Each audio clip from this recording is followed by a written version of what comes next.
Hey, just talk us through the first week or so and first day in full pads. What have you seen from your group? Well, obviously, getting a young group out here, got a lot of bodies out there that's going to touch the field for the first time. It's been exciting. They're in the learning growth mindset. We're just working to get 1% better each day. So it's been fun to get around and getting the guys around installed, getting the young guys acclimated how we work, how we operate in this system.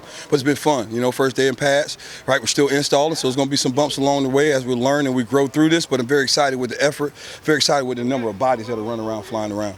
Rob, with a lot of moving pieces right now. Quez has been here longer. Dante obviously coming off the injury of a year ago.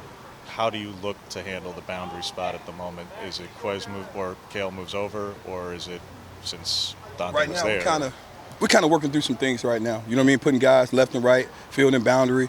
Just because a lot of those dudes haven't played, kind of want to get some data. To kind of see who's effective in the boundary rather than just throwing the body style out there without info.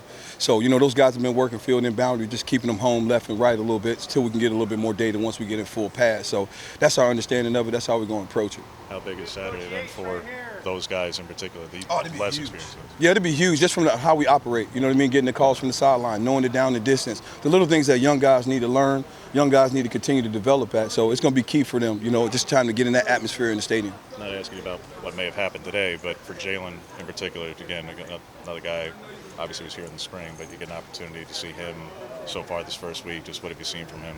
Definitely. Was very grateful that he got an opportunity to early enroll. I think he's a little further along now than he was, when he should have been a high school senior still. So he actually came out the gate showing us a lot better things, like he understood a little bit more about what's going on.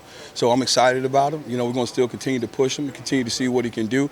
But I think definitely early enrolling helped him out in terms of learning the system and operating at a high level. So we're going to continue to push and grow. All of them are going to have some good days, they're going to have some bad days, but it's my job and my responsibility to pick them back up and get them in a better response. With some missing pieces right now for Jalen and Darren in particular, do you think they're going to get maybe even the lion's share on Saturday? Well, I think, those guys are going to get an opportunity to play, for sure. We got some questions that need to be answered at that position. So we got to cut it loose. So you can play football fast and physical, who can operate in and out of calls, right? And then we can go ahead and manipulate that and kind of go forward and see where we grow from it. So all of them will get a lot of reps, in terms of that.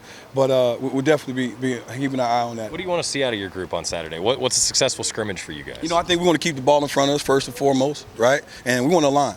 Half the battle in football is getting the line, playing with great, knowing your assignment, and then playing with great effort. That's who we are as a program, in terms of our toughness, our commitment, and our discipline. So I'm really looking for us to be efficient in terms of how we get a line, how we operate in between the whistles, after the whistles, and our pre-snap movements. That's really what I'm looking for, to see how the operation and how we handle that with the hands off and the coaches off at the sideline, and, the coordinators are in the box. So it'll be a big day for the young guys.